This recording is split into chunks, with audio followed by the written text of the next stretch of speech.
Hi, welcome to Culturally Determined. I'm your host, R.A. Cohen-Wade, and my guest today is Gina Tron. Gina, could you please introduce yourself?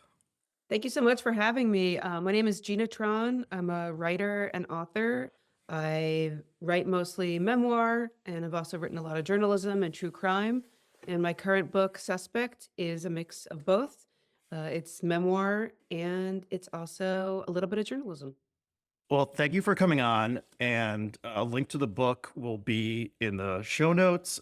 Suspect is the title. It has a great cover with the that S that everyone gets really into drawing when they're in fourth grade. Does that S have a name? I think it's called I could be mispronouncing it, but Stussy S, like Oh, yes. STUSSY. And I think it has another name too, like maybe the cool S or something. Right. It's so interesting, like before internet, that everyone across the nation and maybe across the world was drawing this thing. Like, how did that carry over? Yeah, it was like a pre-internet meme or something, or maybe it was more like the idea that like multiple people discovered the telephone or invented the telephone at the same time. It's just some kids all over the world It's figuring out ingr this. it's ingrained in humanity. Right. Okay, so the book is a memoir of your childhood experiences. Why did you want to write this book, and why now? I really honestly hesitated on whether or not I wanted to write this. Like, this was probably my most, like, as far as personal stories go that I've considered writing about. This is probably the most personal and painful, not because it's necessarily the most painful moment in my life, although it actually probably is, but that's more to do with the fact of growing pains and, like, something happening when you're so young and it's so fresh makes it more, I guess, embarrassing and hard to reckon with, especially as an adult. So even just going through some of my journals and stuff, it's been hard to just read about, the pains that we have experienced with like first love or just, normal teenage stuff. And then having this piled on made it more difficult. So I think that, I wrote about this for Vice back in 2013 as just an article, kind of in response to the Newtown shooting, because I felt like at that point maybe autism was going to become a scapegoat Hmm. for that, which didn't really completely happen. But I just felt like I this was a story that hasn't really been told from this specific perspective, and I've been, like, searching for it and, like, honestly, selfishly hoping that somebody else that was in a similar situation as me would have written about it for my own catharsis, but I haven't, and maybe they have, but I haven't really found that story yet, especially from a teenage girl. So yeah, I figured, I was gonna give it a try, and that I went from there. Okay, so part of it is a memoir of growing up in the 1990s, which I did as well, and maybe other listeners did as well. But then it takes this swerve where you're like something crazy happens, and you get mixed up in this idea that you wanted to shoot up your school, basically, which you did Yes. not.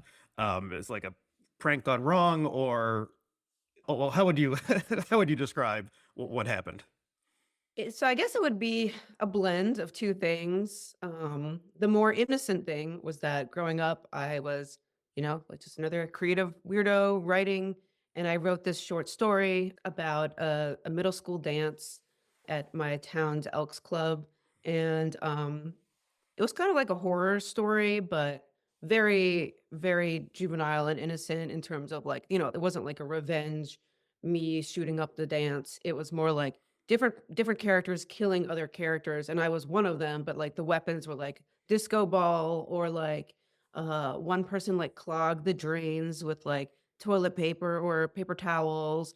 There was a monkey in it. There's like a dancing triangle. It's like a ridiculous, silly thing that a 14-year-old wrote 14-year-old me wrote. Hmm. Um, and then so I wrote that pre-Columbine and also added to the mix, I dressed goth, which was not a common thing at my school. So then after Columbine, me and my friend, we wrote like a note that originally was just going to be a mean note on our bully's car. But I was like, oh, that name that you're writing it from is like a character from the Elks Club book. She'll know it's us. So then my friend rewrote it as a threat from the Trenchcoat Mafia. So that was less innocent, but at the same time, we weren't like actually, trying to threaten her. We weren't planning to kill her. It was like within a 20-second span, a bad decision. So yeah, those things got mixed together. And after the note was written, rumors started to spread that my Elks Club story was a like killing manual to kill everyone at prom because prom was taking place at the same location, I think about a week later. Right. And so you got in big trouble, and it changed the rest of your high school experience. Yeah.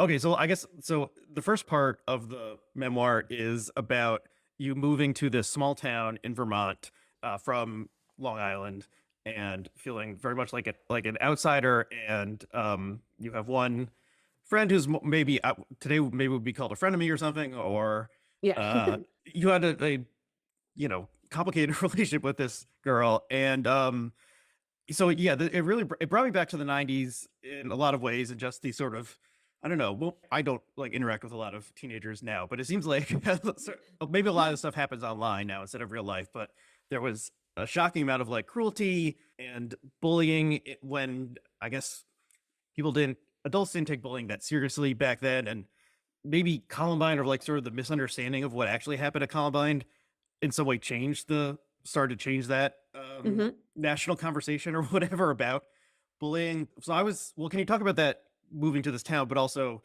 I was just shocked by how cruel people were to you, and how the adults never took it seriously. And it was definitely worse than, my bullying experience in New Jersey in the 1990s.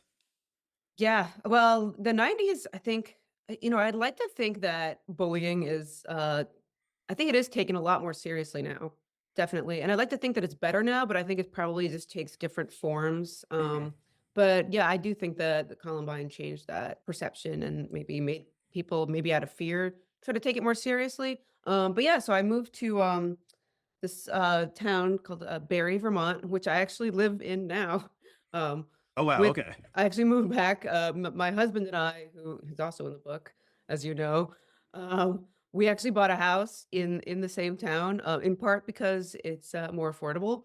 But it's like I'm like a 42-year-old woman now living back in this town. I have a strong community of friends, and it's like a totally different world than it was in the 90s. I mean, obviously, there's still some, every town has their issues, but it's a different situation and it's not like exactly the same. And it's a little awkward having this book come out as Yeah, as because I move back here. you But don't paint a very positive portrayal of the town really no. at all. At least 30 years ago.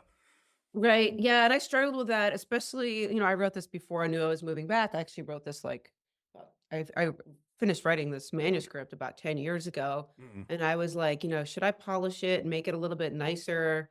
Especially as I'm because I'm partly because I'm moving back.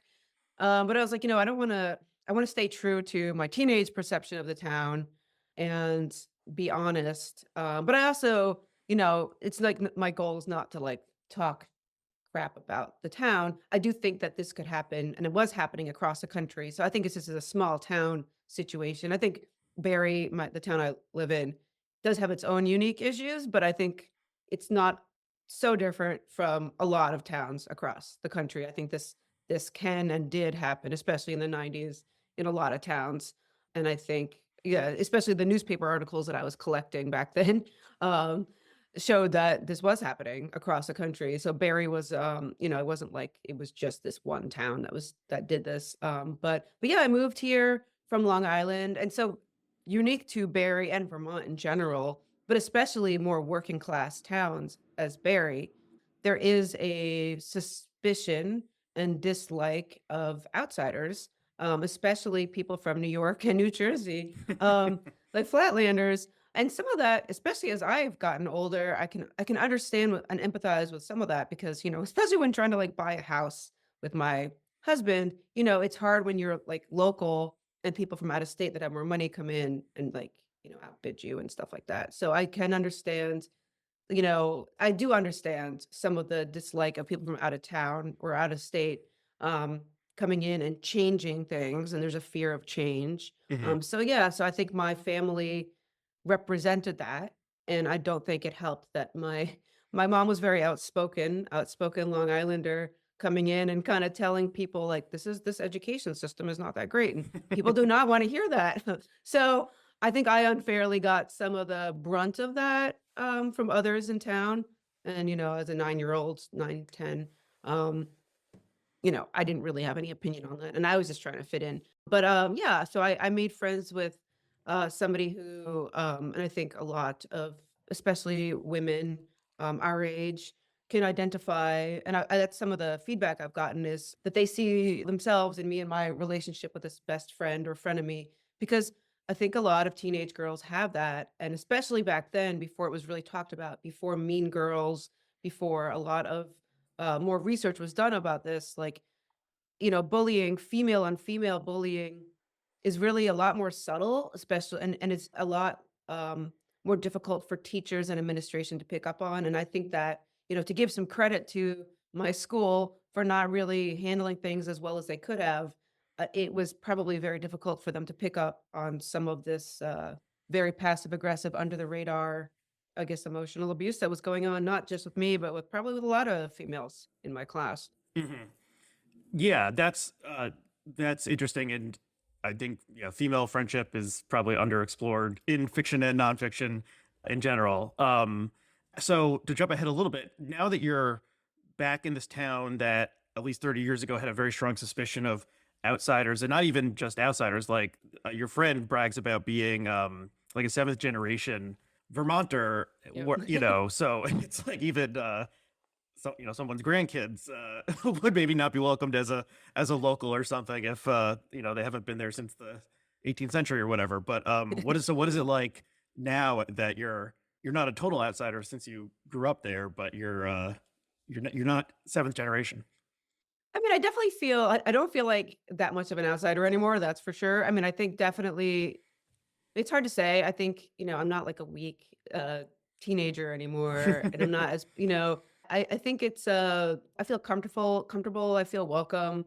I have friends here. I feel like even people that bullied me back in high school, a lot of them have been very supportive of this book coming Hmm. out and of me in general over the years, which is great. And so I do feel very welcome. I mean, I'm sure there's people that do not like me, but it's not like they're not on the street calling me names. So in comparison, it's fine. Okay, Like, because in after the fake threat happened, like there were people on the street like shouting names at you, yeah. and so probably some of those people still live in the town. Like, so is that like what is so people are you not know, shouting names at you anymore? That's very good, but like, No, yeah, I think if anybody has just I mean, I know that there probably are, but, like, it's way more subtle and yeah, like, a lot of people, I think, especially as they've grown up and they've matured, I've received way before I started writing at all, I received a lot of apologies from mm, people from my school, and I'm actually good friends with some of the people that I did not get along with, or that were not nice to me at all, and I'm pretty forgiving, and, like, I think I think because my case was a little more extreme, they probably felt prompted to apologize, and in some cases, they didn't even need to because I didn't remember them even saying anything specifically, but maybe they just watched as others did. So, I think I forgave what happened, and anybody that participated in that a long time ago. And, it was a little awkward coming back, but I feel like I'm confident of who I am as a person now, and, I think that, you can't please everyone, but I do feel welcome, and I do have, like, a good community here, which includes a lot of people I did go to high school with that I'm very close with now. So, I feel very comfortable, and, even with this book coming out and, some reviews that are more local, the reviews have been positive, even though at first they were like, one reviewer said that they felt, like, a little attacked at first because they live in this area, but they thought about it and reflected and then, appreciated it. Um, so I feel lucky that people are responding, knock on wood, so far as well as they could be, and, it makes me feel like, especially when people I grew up with who lived through this with me, are supportive, it makes me feel like my perspective of what happened and my retelling is accurate, because I have been worried because especially when you're a teenager and you go through something like this, and when you're a teenager in general, the world is like so small. Like I don't know how much of it is, I don't know if I'm being harsh enough or not hard enough, or if I'm being too harsh, I mean. Like, Mhm. so it's hard to, like, find that balance of being fair and accurate without trying to please people or polish me or polish the town or polish what happened. So that's been a struggle, is trying not to hurt people or offend people, but also having to, like, kinda let some of that go and just be like, "Well, I need to tell my story and do what was true for my 16-year-old version of me and what happened." Mhm.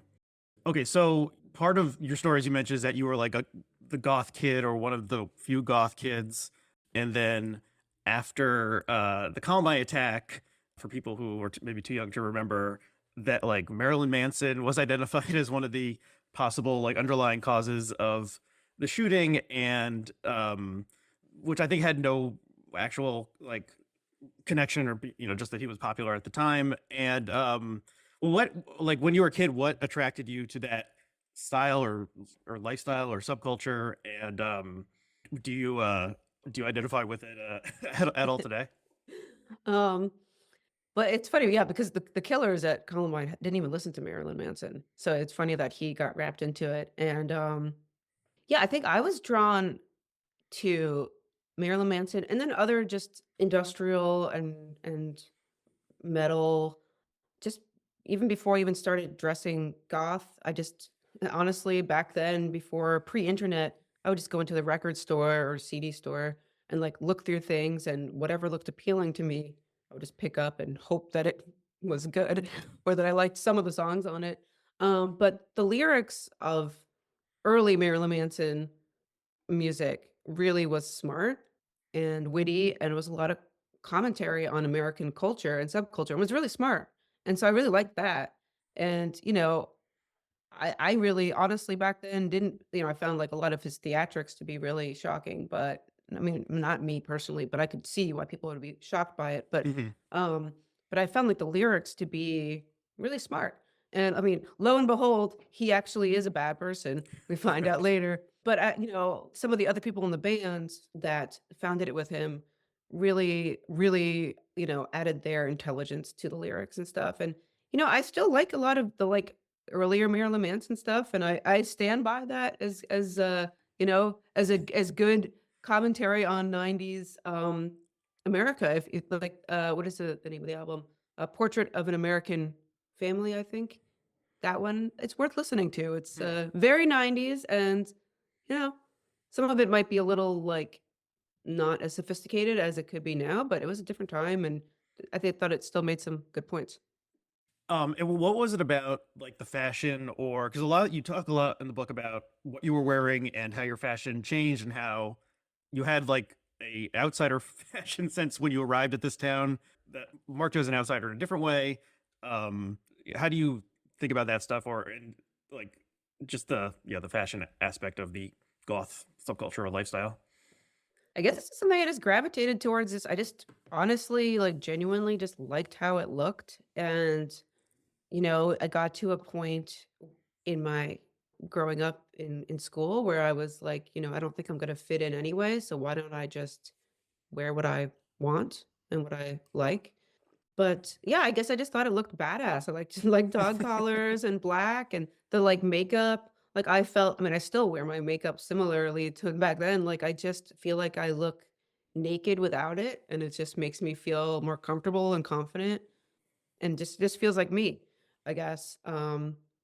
And maybe a lot of other people can relate to this. Like, I feel like even when I think that I'm wearing toned down clothes, so I don't think I dress, like, crazy now or anything, but, like, I guess I'm still, like, I'm surprised sometimes when people tell me that I am dressed in a, quote, "creative way" or something because I don't know, I just, like, see something I like and then just want it or buy it or whatever, and I just, that's how I was as a little kid, and that's kinda, yeah, I think in college, I was shocked when I had, like, a teacher say, "Oh, yeah, Gina dresses differently," and I'm like, "What?" Because I was in comparison to high school, I was dressing very boring at that point, so, I guess it's just I don't know, it's just I like something and then I wanna wear it.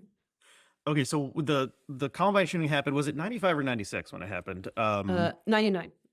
99, was it? Okay, my Yes. dates are mixed up then. Yes. Okay. So I think I was a sophomore in high school when it happened. And it was like the first mass, I mean, it was the most dangerous or most lethal mass high school shooting at the time, or any school shooting, but also it was covered in a different way than maybe previous such things had been Yes. covered, and was a huge media event. And I remember we were, like the days after in school, we were having conversations like, could it happen here? Like, what is this high school like?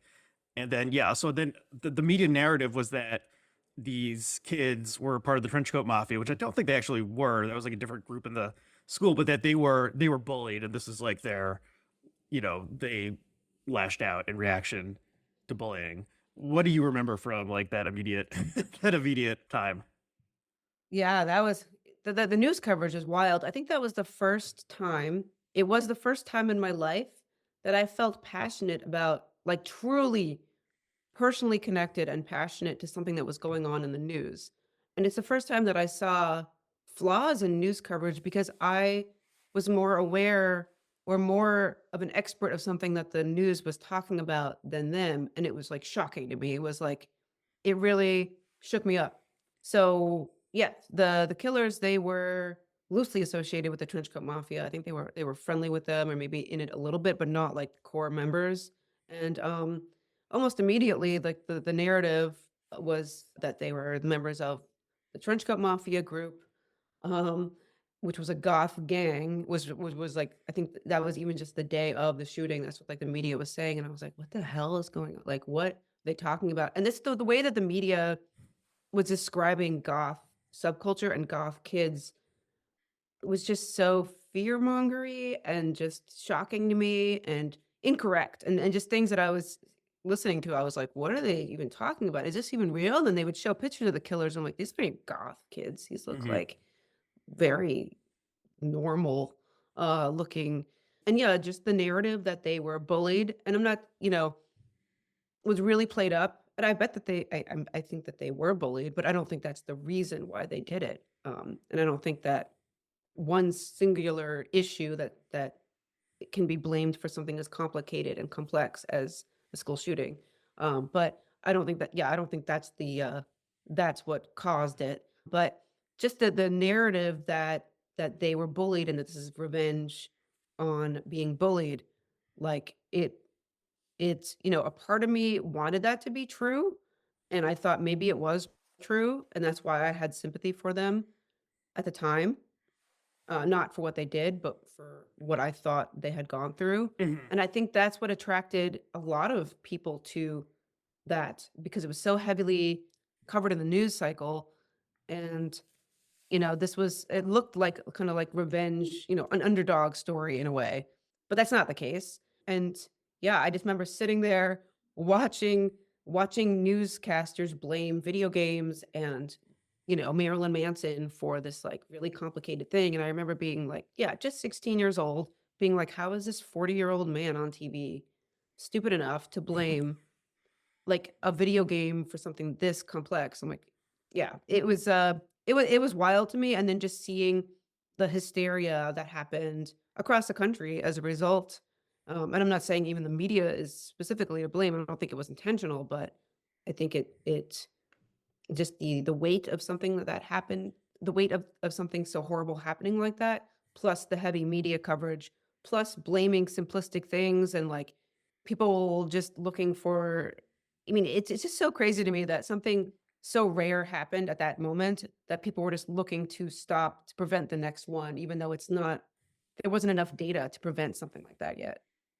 Right. Okay. So then you get wrapped up in this like quasi prank kind of thing and become a suspect, and some crazy stuff happens, and then you become like infamous in the town, and you're being reported on in like the local paper, and local reporters are talking about you. So that's, that takes up a lot of the narrative. And so that's probably too complicated to summarize here, but people can read the book to get your experience, your memories of your experience. Then once sort of the hysteria died down, did people realize that this was all just like a bad joke, or was it like you were still seen in the town as this, like dangerous person?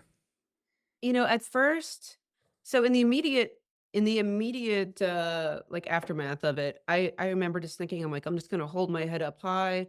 I didn't do anything too wrong in theory. I didn't wanna kill anybody, that's for sure.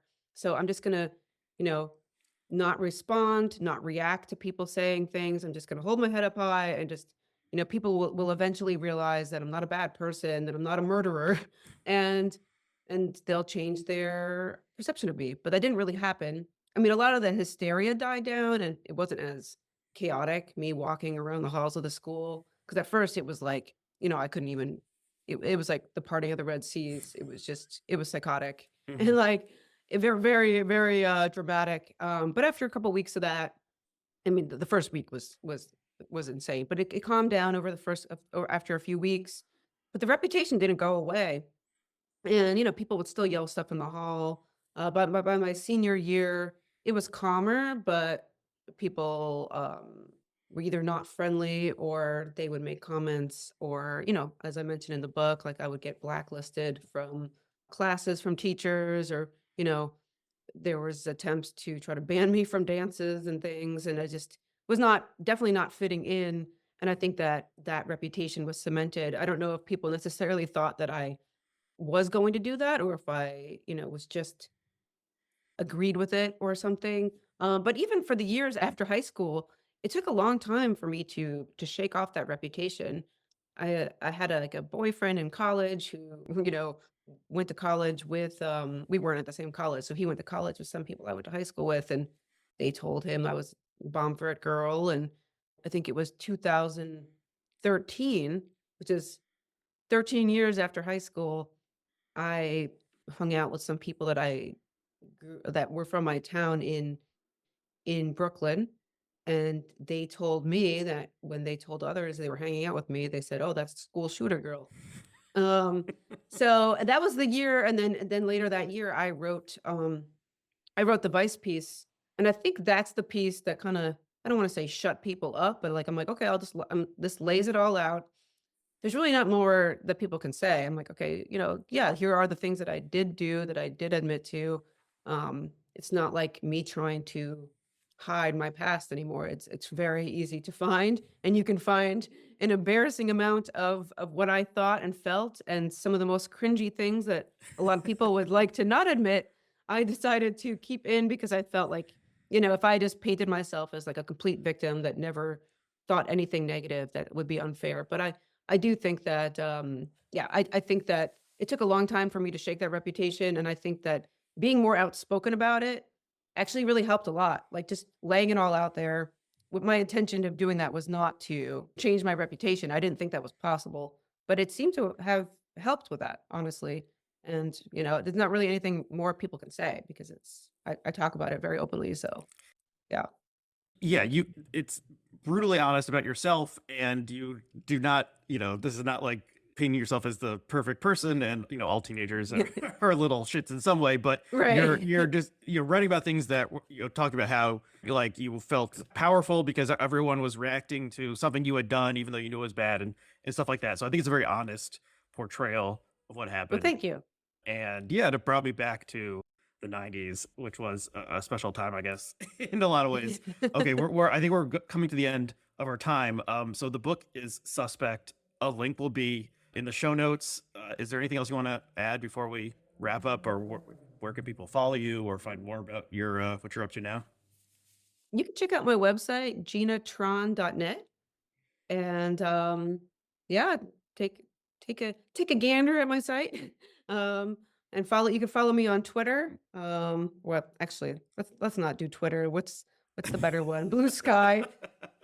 Yes, Blue Gina Sky. Tr We've moved on to Blue Sky.